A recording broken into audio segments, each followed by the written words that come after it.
Muchas gracias por estar una vez más en la sintonía de Hora de Noticias en este día martes 9 de junio del 2020. Espero que hayan pasado un buen y apacible fin de semana largo, el último fin de semana largo que tenemos aquí en Australia, por lo menos en New South Wales, hasta la primera semana del mes de octubre. No tenemos más vacaciones hasta ese momento, que mucha gente sé que no está trabajando por razones que ya conocemos relacionadas con la pandemia. Tenemos mucha información para contarles. Fue un fin de semana cargado de demasiada información política. Pasó realmente de todo y sigue pasando. Estamos en un estado de transición entre la exageración y la sensatez. Y por ahora está primando la exageración y la ridiculez, y esperemos que pronto arribemos a la sensatez. Estamos en el 87.8 FM. Les habla Ezequiel Trumper. Esto es Radio Austral. También nos pueden escuchar descargando la aplicación de Radio Austral. Espero que ya lo haya hecho. Si no lo hizo, no sé qué está esperando. Que descargue la aplicación de Radio Austral en su teléfono celular, de cualquier marca, diseño y sistema operativo. Y también puede escuchar este programa de Hora de Noticias en el momento del día, la noche, la madrugada, la tarde, que usted quiera, on demand, a través de nuestro canal de YouTube, que tiene mi nombre, Ezequiel Trumper, y al cual pueden ingresar gratuitamente, siempre gratuitamente. Todo lo que hace Radio Austral para su audiencia es gratuito. No le cuesta ni a usted, ni al erario australiano, ni a los contribuyentes un solo centavo. Pueden ingresar a través de la página de Facebook de Radio Austral, Australia Primera, mi propia página de Facebook, Ezequiel Trumper, también a través de la página de internet de Radio Austral, radioaustral.com.au, o mi propia página de internet, ezequieltrumper.com.au. Así que no tienen ninguna excusa, pueden ingresar en cualquier momento, en cualquier lugar, para escuchar estos programas de las noticias, el de hoy y el de cualquier programa anterior. Señores, lo que pasó este último fin de semana ha puesto en evidencia que estamos en una situación que es ridícula. El gobierno autorizó, ahora le voy a explicar bien cómo fue el tema, pero el gobierno autorizó, por lo menos no reprimió, la organización de una marcha en las principales ciudades de Australia. En Sydney, alrededor de 20.000 personas salieron a protestar. No sé exactamente por qué razón, en solidaridad con lo que pasó en Estados Unidos. Lo que pasó en Estados Unidos tiene nada que ver con lo que pasa en Australia. Se trató de fabricar, porque es la única manera de describirlo, que hay un paralelo entre cómo tratan a los negros en Estados Unidos y a los aborígenes en Australia, que es un disparate, en mi opinión, por lo menos, pero no solamente por mi opinión, son las estadísticas mismas que sí lo dicen. Pero el tema no era ese. Por mí que salgan a protestar por lo que quieran, por los pañuelos amarillos, por las medias rojas, pueden protestar por lo que quieran. Pero estábamos, y a lo mejor estamos, en el medio de una pandemia, donde no podemos tener a más de 5 invitados en nuestras casas. No podemos hacer un funeral con más de 20 personas o una boda con más de 50 o algo así. Yo creo que ya nadie le da polilla, pero la ley es así. Y sin embargo, tuvimos una manifestación multitudinaria donde no se respetó la más mínima distancia social porque era imposible hacerlo y estaba diseñado para que así no fuese, en el medio de las ciudades más importantes del país, incluidas aquí en la nuestra, en Sydney. La policía, el día antes de la manifestación, pidió una injunction, una orden de la Corte, de la Suprema Corte de New South Wales, para que no se haga la manifestación por razones de salud pública. Y el juez le dio lugar y dijo, sí, le doy lugar a la orden de la policía, la manifestación es ilegal. A pesar de que la manifestación era ilegal, los que iban a manifestar dijeron, yo salgo igual. En pocas palabras, me nefrego en la ley. Hago lo que yo quiero. Ese grupo eran los mismos. Ellos se autotitulan de izquierda. De izquierda no tienen absolutamente nada. De izquierda es otra cosa. No donarían ni 1% del sueldo, ni están a favor de la socialización de los medios de producción. Son aquellos, como me decía un gran amigo, son los que se creen socialistas porque se ponen la remera del Che Guevara. Pero de ahí no pasan. No es simplemente mi opinión, es mi observación. Pero más allá de eso, Esos son los mismos que decían que el lockdown tenía que ser estricto y que no importaba la economía, importaba la vida. Bueno, los mismos que decían eso, los mismos grupos, dijeron, ahora es más importante salir a protestar por los hombres de color en Estados Unidos y mujeres de color que mantener la salud pública. Y así que iban a hacer una protesta ilegal. Pero media hora antes de que empezara la protesta, cuando ya estábamos todos en la calle, todos protestando, ¿no? Ustedes han visto las imágenes, se arrodillaban y con el brazo extendido, como era casi la señal que utilizaban los nazis, aunque yo no digo que estos sean nazis, ni mucho menos, pero era la misma señal. Usted pone la foto de 1933, era igual, con el brazo extendido, pidiendo por los... a mí me impresionaba verlos, pidiendo contra el racismo, que todo el mundo está contra el racismo, acá no, eso no es el tema. Media hora antes de que empezara la marcha, aunque ya estaban todos en la calle, se conoce la resolución de la Corte de Apelaciones de New South Wales, porque los organizadores hicieron una apelación, y la apelación dio lugar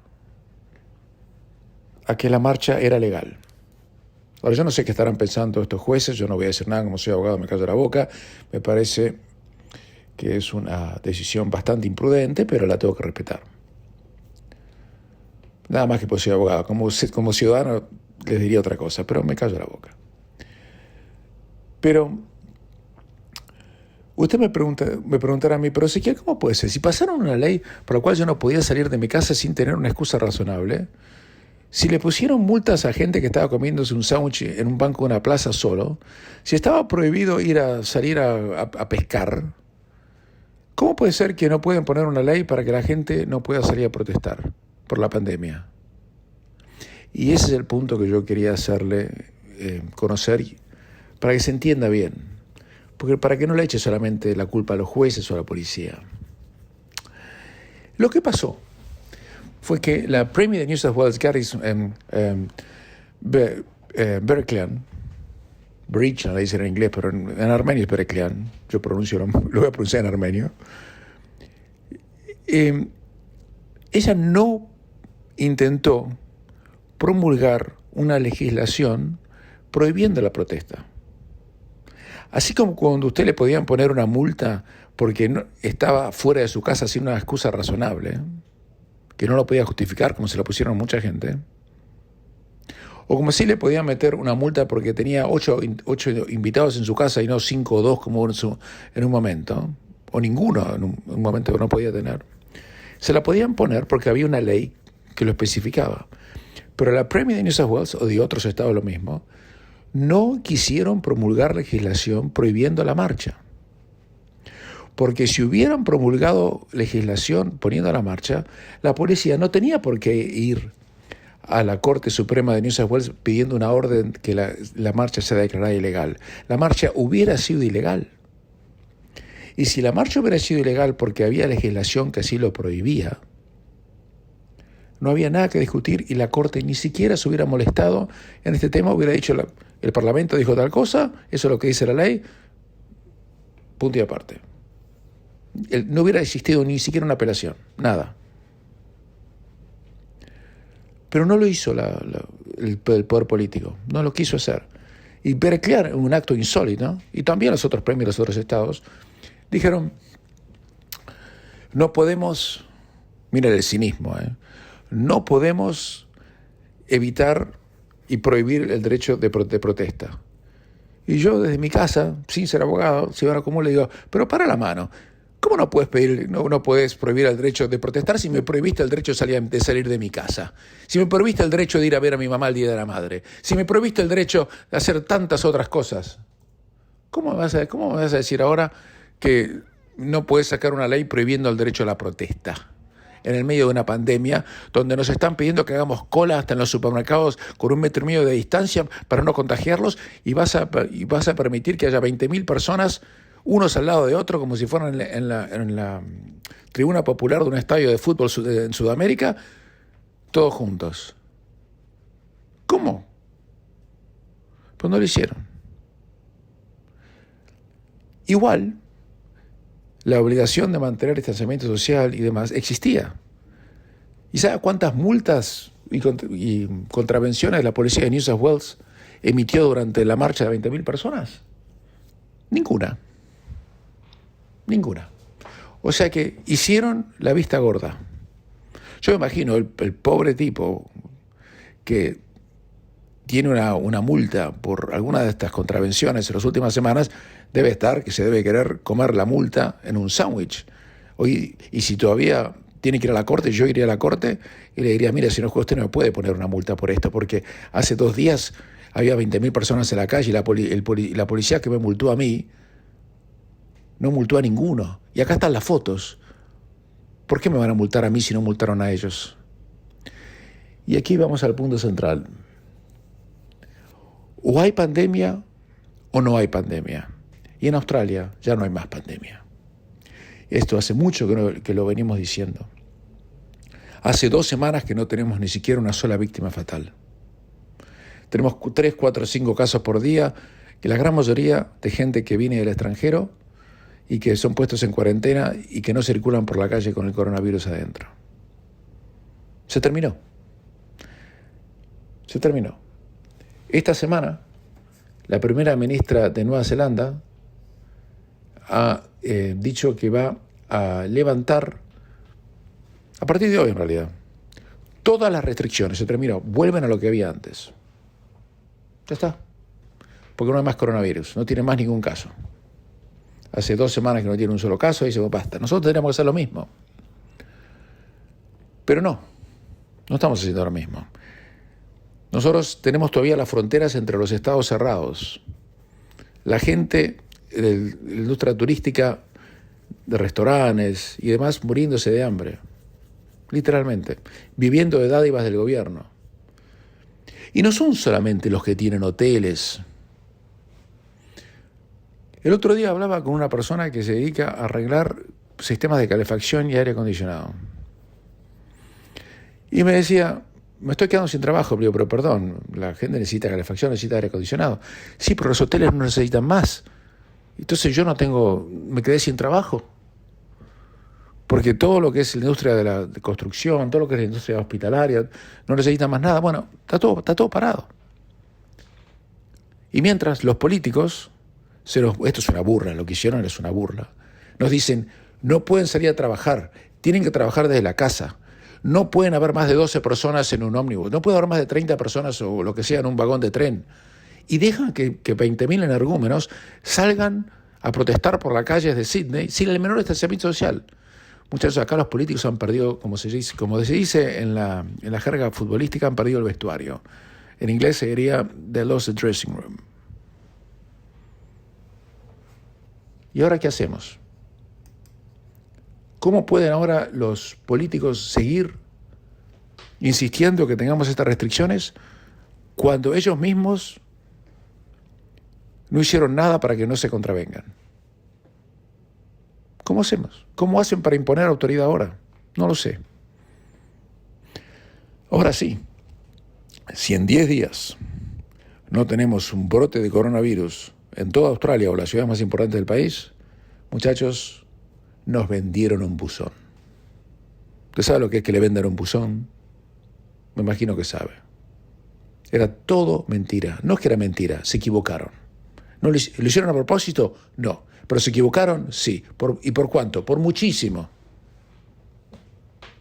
Y los epidemiólogos y los sanitaristas tienen que ponerse ellos de rodillas y pedirnos disculpas a nosotros por arruinarnos la vida. No que se pongan de rodillas en la calle por algo que pasó en Estados Unidos y que nada tiene que ver con nosotros. Que se pongan de rodillas ceros y nos digan, nos equivocamos. Le dijimos a los políticos que iba a haber entre 50.000 y 150.000 muertos y ahí hubo 102. Les dijimos que preparen 7.000 ventiladores, que dejen a todas las salas de los hospitales vacías porque viene la ola de infectados. Y hoy en día hay 4 o 5 ventiladores en uso. Que le pidan perdón a toda la gente que no pudo hacerse las operaciones que necesitaba porque cancelaron todas las operaciones que no eran urgentes. Que le pidan perdón a toda la gente que está angustiada porque tiene problemas médicos y no puede tratarse o no se pudo tratar. Que le pidan perdón a los dueños de los restaurantes, a los dueños de los talleres mecánicos, a los dueños de las concesionarias de autos que no pueden vender un auto ni ellos mismos, porque la gente se quedó paralizada por un pánico que en Australia no tenía el menor asidero. Señores, hemos testeado a casi 1.700.000 australianos y tenemos 7.265 casos, de los cuales la inmensa mayoría, están todos recuperados y ni siquiera han necesitado una atención hospitalaria. De los 7.265 casos, 6.640 están completamente recuperados. Y hay 25 personas hoy en el hospital y solamente 5 con ventiladores. Y la gran mayoría de los casos vino todo el extranjero, gente que vino y la paramos en el aeropuerto. La pandemia no existe más en Australia. Lo único que quedaron son restricciones que no sirven para nada hoy por hoy, demostradamente no han servido para nada, porque hace semanas que venimos con las mismas estadísticas y los políticos no quieren cambiar nada. Y además hay una cosa, yo no creo que los políticos sean tontos. Se equivocaron, sí, pero tontos no son. Esta gente es toda gente inteligente. Yo creo que ellos autorizaron la marcha por razones políticas, porque no querían quedar mal con un sector de la población al cual ellos precisan sus votos. Y en el fondo lo hicieron porque sabían que no había ningún riesgo a la salud pública. Porque yo apuesto Londres contra un ladrillo, como se dice en inglés, que dentro de 10 días prácticamente no va a haber ningún caso más de coronavirus en conexión con estas manifestaciones que se hicieron. Y si no hay más ninguna conexión, si no hay estos casos, ¿por qué no? Si después de esto no hay una segunda ola, porque nunca va a haber. Terminemos con esto. Tengamos todavía las fronteras de Australia internacionalmente cerradas por un tiempo más, hasta que el resto del mundo se aclare o hay grandes problemas. Pero acá volvamos a disfrutar de la vida. Terminemos con esta pantomima, porque la evidencia, no mi opinión acá no tiene ninguna importancia, la evidencia con los números que les estoy mostrando claramente nos está diciendo que esto ya no tiene más ninguna razón de ser. Hacemos una pequeña pausa y continuamos. El gobierno federal ha anunciado que se acabó o se va a acabar a partir del día 12 de julio los subsidios que existían para que el cuidado de los niños o childcare sea gratis, o gratis entre comillas, pagado por el Estado, y que van a volver a las reglas que había antes en cuanto a los subsidios que existían, y los que no estaban abarcados por los subsidios tendrán que pagarlo de su propio bolsillo. Va a haber subsidios hasta $2.000 millones, pero y a mí se van a relajar algunos test para que algunos padres puedan calificar para los subsidios, pero que sea completamente gratis se va a terminar. Y eso es simplemente la primera de un montón de medidas que se van a empezar a tomar para empezar a desarmar la estructura de financiación y la estructura de subsidios que ha puesto el gobierno para paliar los efectos de la pandemia, que acuérdense que el primer ministro nos dijo que iban a durar 6 meses, que nos dijo que todo iba a estar cerrado por 6 meses. Scott Morrison no nos estaba mintiendo cuando dijo eso. Yo no estoy diciendo que estaba exagerando y mintiendo. Estaba simplemente transmitiendo, no mintiendo, estaba transmitiendo el asesoramiento médico y el aviso que le habían dado los sanitaristas, que realmente, si yo practicara la abogacía como los sanitaristas han practicado los asesoramientos para el coronavirus, estaría muerto de hambre. Y además ya me hubieran sacado la matrícula por negligente e inepto. Porque ese es el nivel en el cual han fallado, la grosera manera en que han fallado en todos los pronósticos, simplemente no amerita otra calificación. Lo digo con todo el respeto, pero no demasiado. También van a empezar a cambiar dentro de poco las medidas para el JobKeeper. El JobKeeper está siendo groseramente abusado por mucha gente. Les voy a contar una historia. Se la conté la semana pasada, pero hay más evidencia todavía de esta. Mucha gente que trabaja part-time, chicos que... Pongo un pibe de 19 años que está haciendo algunos rosters o shifts en McDonald's. Y lo dejé... No estoy hablando que esto haya pasado en McDonald's, por favor. No, nada que ver. Dije McDonald's como pudo haber hecho cualquier otra cosa. Y póngale que el chico le dijeron, mira, no puedes venir a trabajar porque no hay más trabajo. Así que a partir de ahora tu trabajo part-time se terminó. Y el chico va y aplica para JobKeeper. Para JobKeeper le pagaba $1.500 por quincena. Pero el chico o el pibe donde trabajaba ganaba 800 o 700. Entonces el empleador lo llama ahora y le dice, campeón, vení, volví a trabajar porque ya hay trabajo, porque ya las cosas están mejorando. Y los pibes le están diciendo, no, déjame así, déjame aquí con el JobKeeper, que yo con el JobKeeper gano más que volver a ir a trabajar. Lo que le estoy contando es exactamente así, es cierto, está ocurriendo. Y el gobierno algo va a tener que hacer, porque esto nos están robando. Están cobrando más de lo que, por no hacer nada, de lo que cobraban por trabajar. Y esto el gobierno tiene que poner el fin a esto. Está ocurriendo, no digo que está ocurriendo con McDonald's, está ocurriendo con, en realidad sé dónde está ocurriendo, pero prefiero no decirlo, porque soy abogado, periodista, pero no vigilante, pero sé que está ocurriendo, pero no en McDonald's, en otros lugares. Y muchos, especialmente en el sector de hospitality, en sectores de juego, clubes y demás. Y ha llegado la hora de que el gobierno ponga punto final a esto. Esto no puede continuar. Mientras tanto, le siguen pidiendo a la Premier de Queensland. Usted no sabe el hambre que hay en este momento en el norte de Queensland. La gente está desesperada. El 80% de los ingresos en el norte de Queensland es del turismo. Y no hay turismo. Y así todo, la señora Anastasia Palaszczuk ha dicho que podían ir a manifestar por las calles de Queensland, especialmente en Brisbane. Hubo más gente, aparentemente, en Queensland de lo que hubo en Sydney, me dijeron. Y si no es así, no importa, porque realmente no tiene importancia. Pero parecía no sé, la popular de Boca o de Peñarol o de Colo-Colo, mientras como marchaban. O la de Flamengo. Y le voy a contar una cosa. ¿Sabe cuánta gente ha muerto en Queensland desde que empezó la pandemia? Menos gente de la que murió en Queensland este fin de semana por accidente de tránsito.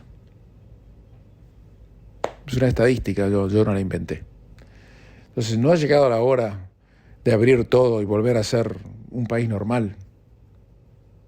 Hacemos una pequeña pausa y continuamos. Este programa es auspiciado por mi estudio jurídico.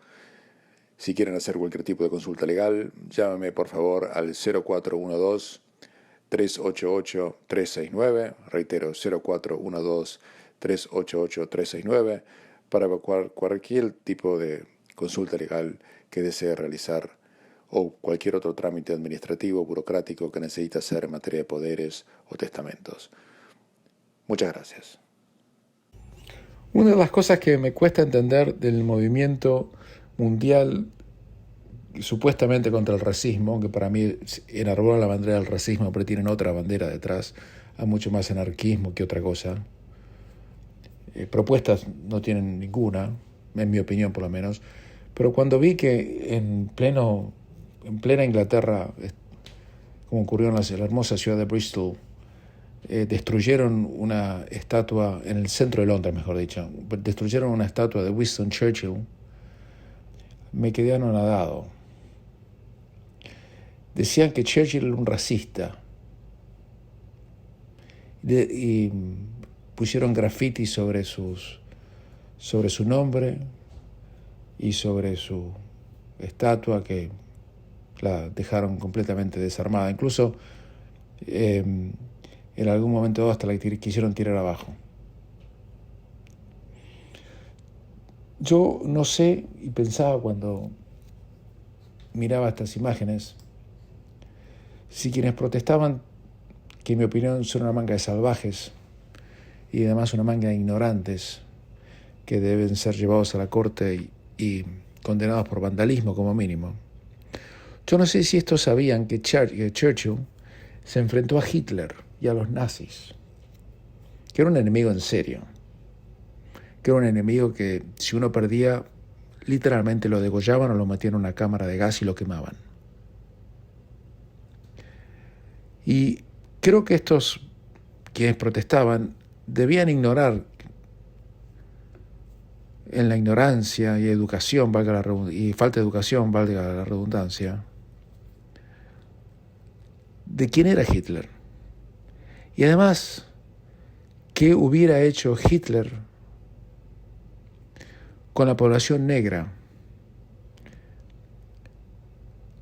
que según ellos Churchill no apoyaba? Porque Hitler los hubiera matado a todos, porque los nazis creían en la superioridad de la raza aria. Y los negros, la última vez que yo me fijé, no eran, según los nazis, arios. O los hubieran esclavizado, o los hubieran puestos en campos de concentración, o directamente los hubieran asesinado, poco a poco, después de utilizarlos con mano de obra esclava, sin alimentación, como decían con los gitanos, los judíos, los homosexuales y demás. Bueno, Churchill se enfrentó a Hitler cara a cara. Y estos analfabetos gritan contra Churchill 80 años después. No se puede creer. Eso realmente, si ese es el movimiento que tienen antirracial, están perdidos. Pero hoy en día estamos viendo una época de tanta intolerancia, de tanto fanaticismo, que el editor de la sección de opinión del diario The New York Times, que era un gran diario, hoy es un pasquín, tuvo que renunciar porque osó publicar una columna de un senador federal en Estados Unidos que pedía fuerza militar contra los manifestantes en las ciudades estadounidenses. Todo lo que hizo el editor del diario fue autorizar la publicación. No la escribió él, no eran sus ideas. Pero los periodistas, entre comillas, que trabajan en el diario, hicieron una revuelta y exigieron su renuncia. Y lo echaron. Dijo que renunció, pero lo echaron. Y en una entrevista que dio el editor general del diario, dijo que concluimos que el editor no era capaz de dirigir el equipo en la siguiente etapa de cambio que se requiere. Y ustedes fíjense el grado de intolerancia que les estamos diciendo. Lo que está ocurriendo en este mundo que está cambiando a una velocidad vertiginosa frente a nosotros, es que durante muchos años nosotros dábamos por hecho que la democracia liberal, entre comillas, no era el mejor sistema de vida que nos permitía tener libertad, decir lo que querramos y opinar o vestirse como se nos antojaba, sino que era el modo de vida que iba a continuar por el resto de nuestras vidas. Pero no es así. La filosofía de las democracias, en las cuales cuando uno vivía bajo una dictadura en Latinoamérica aspiraba, y decía, pero puto, yo decía, no era tan adolescente, tenía 20 años y vivía bajo la horrible dictadura militar argentina, y todo lo que yo quería era tener una democracia normal para hacer y decir lo que pensaba sin temor a que me mataran. También en Chile, en Uruguay, en Perú, en toda Latinoamérica. O los españoles durante la horrible dictadura franquista, ni hablar. Pero eso se está desapareciendo porque la democracia liberal tenía como un lema subjetivo, pero claro, es: puedes hacer lo que quieras, puedes decir lo que quieras, puedes vestirte como quieras y opinar como quieras, en tanto y en cuanto no molestes a los demás. Pero eso ya ha quedado de lado. En el mundo políticamente correcto que tenemos hoy, que democracia liberal ya no tiene ni el nombre, el pseudo-progresismo de lo que usan las remeras del Che, en sentido figurado, no que las usen, Ellos piensan, y estos pseudoperiodistas que están en la ABC, en muchos otros medios en Australia también, ya no es haz lo que quieras mientras no me molestes, tienes la libertad para hacer lo que se te ocurra, es o dices y piensas como yo me parece que tienes que pensar, si no eres un desgraciado y una porquería. Esa es la nueva filosofía. ¿Cómo? ¿Usted piensa que los homosexuales de aquí, usted está en contra del matrimonio homosexual? Usted es un homofóbico. Usted es un dinosaurio. El desprecio por la idea del otro, ya no hay más respeto. Y lo estamos viendo ya en los medios que eran los parangones de la democracia liberal, como el New York Times, que se ha convertido en un diariucho. Y la preocupación es seria, porque también esto está ocurriendo en Australia. Los medios de difusión, los medios de entretenimiento, las universidades, el mundo académico, muchos sectores hasta el Poder Judicial. Mire el fallo el otro día autorizando la marcha. ¿Usted cree que ese fallo está basado en una interpretación literal de la legislación o en una opinión? Piense lo que quiera, yo sé lo que pienso.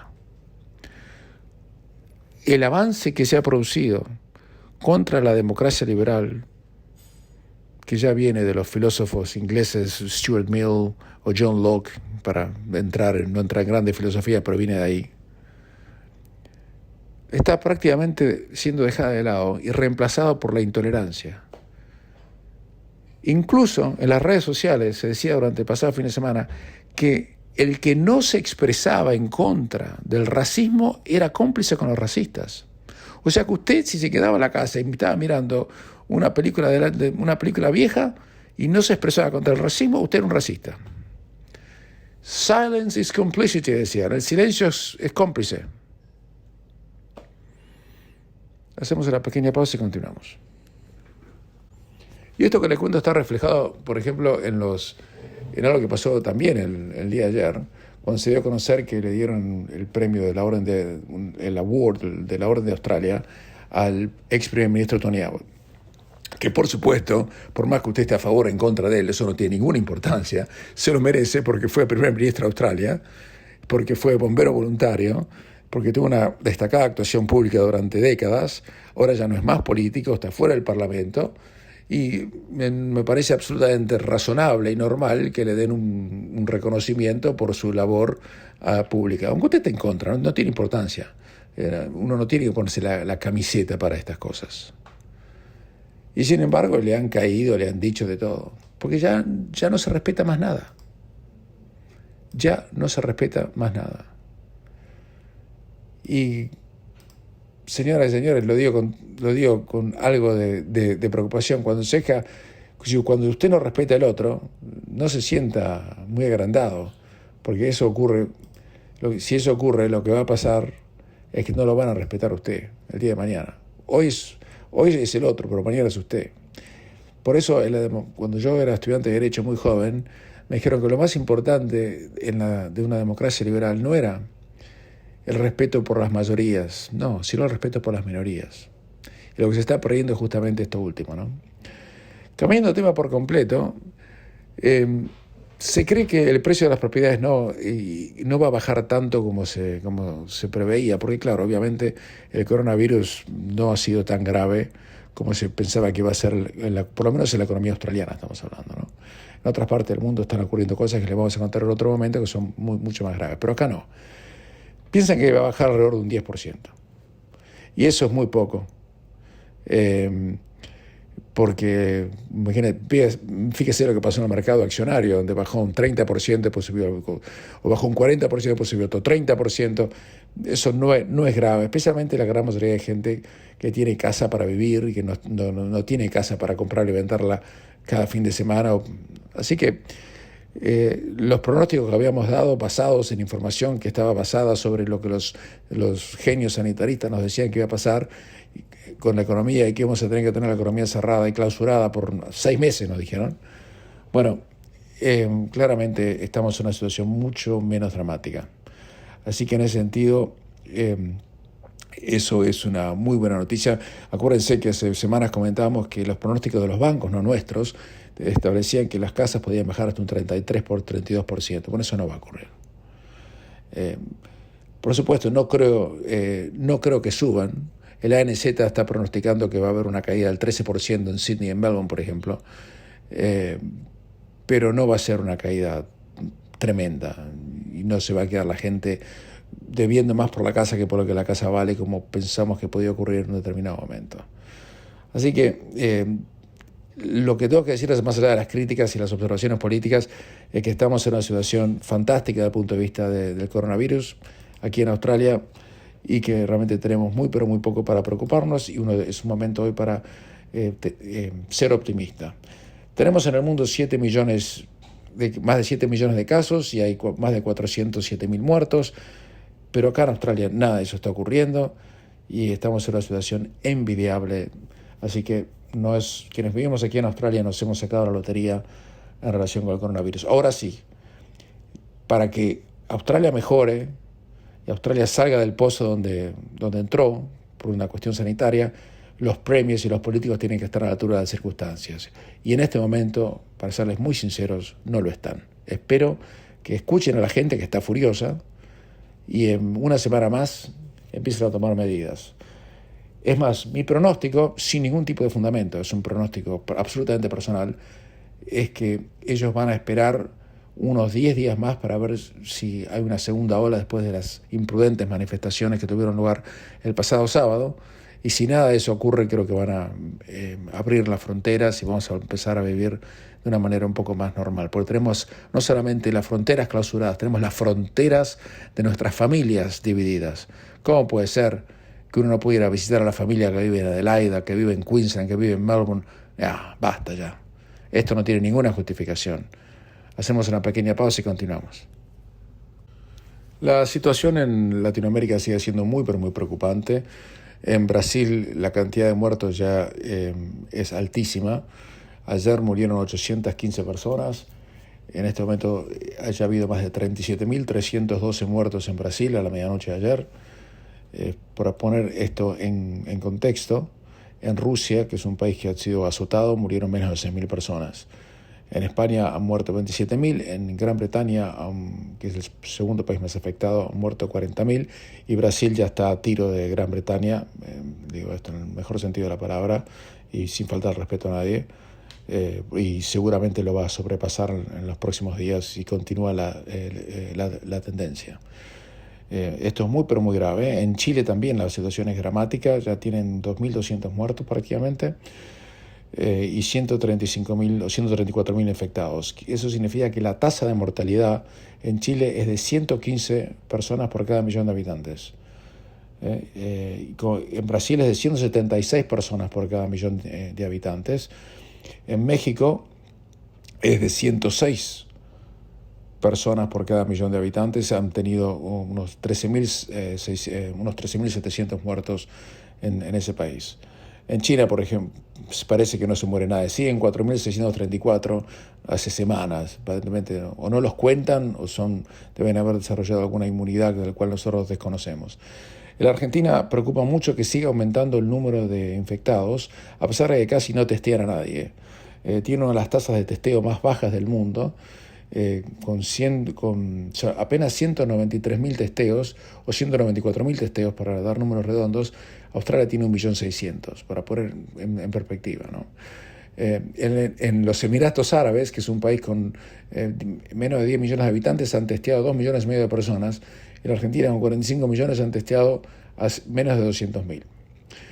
El número de muertes también sigue aumentando, que no es en absoluto dramático comparado con otros países. Argentina es uno de los países con menos tasa de mortalidad, tienen 664 muertos por ahora, pero lo que preocupa allí es que no ha llegado el pico de la pandemia, porque está llegando el invierno y las condiciones sociales en las villas de miserias que tienen son muy pero muy preocupantes porque son muy precarias. En Bolivia hay 464 víctimas fatales sobre 13.643 casos. Bolivia tiene una población muy inferior, son menos de 12 millones de personas en todo el país. En Uruguay La pandemia ha sido muy bien manejada, tiene muy pero muy pocos casos, a punto tal que nunca hubo en Uruguay una pandemia como la que existió, una cuarentena como existió en los países vecinos. En Uruguay nunca hubo una cuarentena obligatoria, sino era voluntaria, y apenas tienen 845 casos y 23 víctimas fatales, y hace mucho que no tienen una. La población de Uruguay es de menos de 3,5 millones de personas, así que son noticias alentadoras. A punto tal, la cosa está como está, es que muchos argentinos que están no solamente pasando una muy mala situación, tienen la cuarentena estricta más larga del planeta,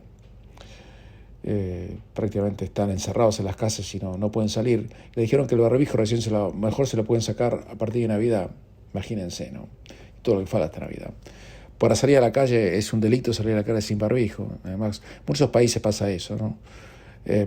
Pero a muchísimos argentinos que se están tratando de irse a vivir al Uruguay.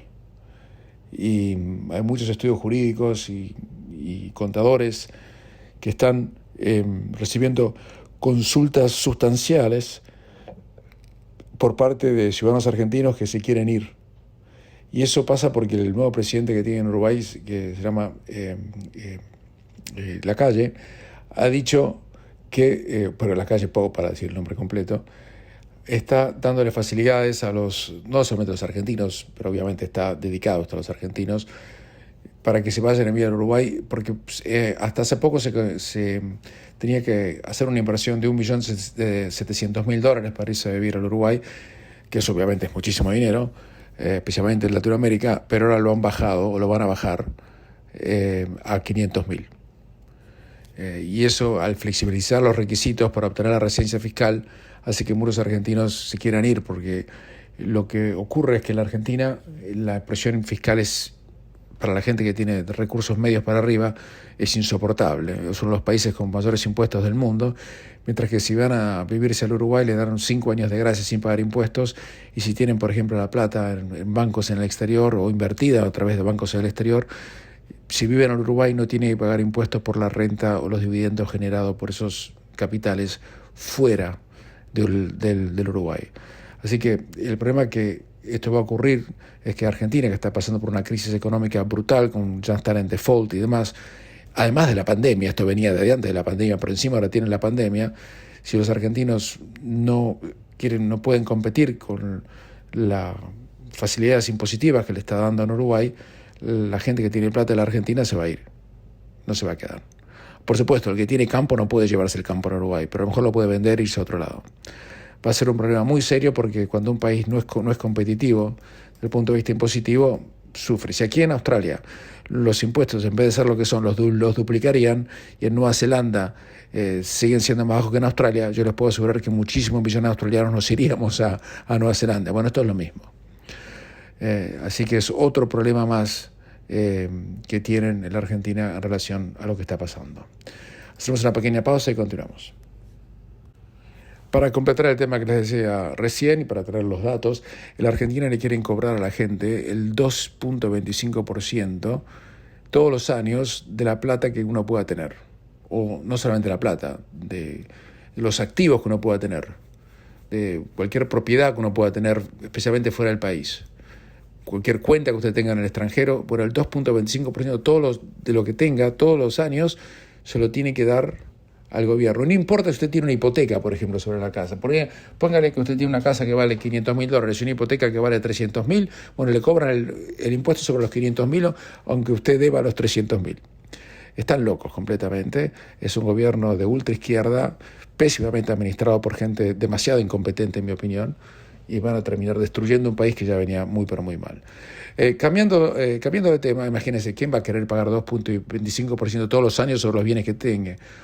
Aquí en Australia ese impuesto no existe directamente, no es que es menor, ni siquiera existe. No existe casi ningún otro país del mundo. No, en Estados Unidos tampoco existe, por ejemplo. Casi ningún país de Europa no existe. Bueno, además quieren poner un impuesto en la Argentina, se llama un impuesto patria, hasta el nombre fascista, donde dicen que le van a cobrar no sé cuánto dinero si uno tiene una determinada cantidad de dinero para arriba. además de lo que le cobran el 2.25%. Por eso los argentinos que hoy están en una jaula ni bien abran la jaula seguramente se van a ir a vivir al Uruguay, lo que va a crear más pobreza todavía en la Argentina, porque lo que va a ocurrir es que se van a ir la gente que puede crear puestos de trabajo, no la gente que está en los barrios. Realmente es una situación muy, pero muy dramática. Agradezco a usted que está aquí viviendo en Australia. Mientras tanto, la Asociación Uruguaya de Fútbol ha iniciado la primera fase del protocolo de regreso del fútbol profesional y le están haciendo test de coronavirus a los jugadores de los clubes Boston River y Cerro, respectivamente. El entrenador y jugador del Boston River, ¿saben quién es el entrenador del Boston River? Es el Loco Abreu. Increíble, es interminable el Loco Abreu. Yo no sé, debe tener nietos ya a esta altura. Bueno, el Loco Abreu destacó a la prensa durante su llegada al Estadio Centenario. Dice que estamos ya cerca del reinicio de las actividades, las planificaciones y sobre todas las cosas a poder encauzar este tema de poder volver a jugar con todos los cuidados necesarios, pero ya sabiendo de que tenemos fechas y que a partir de ahora uno ya se puede empezar a preparar. Dijo además Abreu que desde su club se ha tratado de cumplir con todas las normas recomendadas por las autoridades de la salud de Uruguay y que no se escatimó en los esfuerzos y detalles para no tener ningún inconveniente. Tratamos de usar todas las posibilidades, la tecnología, la parte motivacional, el contacto humano, el ver cómo están los jugadores, preocuparnos más por la persona y no tanto por el jugador. Abreu, que todavía mantiene su récord mundial con un jugador que más camisetas ha defendido durante su carrera, valoró que el equipo tendrá esta etapa de reacondicionamiento para ir viendo cómo se encuentra cada jugador e ir equilibrando las cargas. Según el cronograma, Danubio y Fénix serán tanteados este lunes, Peñarol y Liverpool el martes, en realidad el día de mañana, martes para ellos, Progreso, Rentistas, así respectivamente hasta que se testeen todo. Si los resultados dan más o menos bien, el fútbol en Uruguay va a comenzar una vez más bajo puertas o detrás de puertas cerradas próximamente, que es el único país por ahora de Sudamérica que tiene pensado reanudar la actividad futbolística. En Brasil se habló de eso, pero realmente con la cantidad de muertos que tienen, empezar a hablar de jugar al fútbol es casi una falta de respeto. No, me dicen que no hay lugar para pausa. Les habló Ezequiel Trumper. Será hasta mañana.